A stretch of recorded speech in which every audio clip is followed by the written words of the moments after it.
Welcome to our tutorial about using the Convert to Sheet Metal tool. Let's begin by activating the Convert to Sheet Metal tool. First option, we can check this box if we want to use a gauge table. I'm going to uncheck it for my example. Stationary face, let's select. We can reverse the thickness if needed. And let's make it 1 millimeter. Bend radius, 2 millimeters. Next, we've got the option to keep or disregard the solid. And next, we can specify the bend edges. Notice that SOLIDWORKS automatically identifies the rip edges. We need to select the bend edges in some logical sequence. If I randomly select edges here, SOLIDWORKS doesn't know how to deal with it.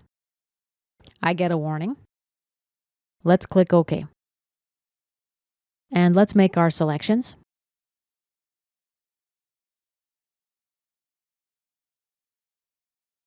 Now I'll select a rip sketch. Sketch 3.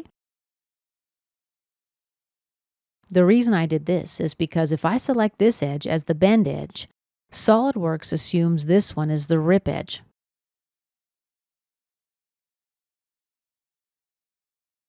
Next, and last edge here. Notice in the middle I've got a cylindrical cut. This is going to be disregarded. Next, I'll specify the corners. The bend allowance, let's use K-factor. Auto relief is going to work just fine.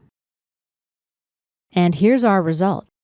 Let's flatten the part to make sure everything works okay. And this concludes our tutorial about the Convert to Sheet Metal tool.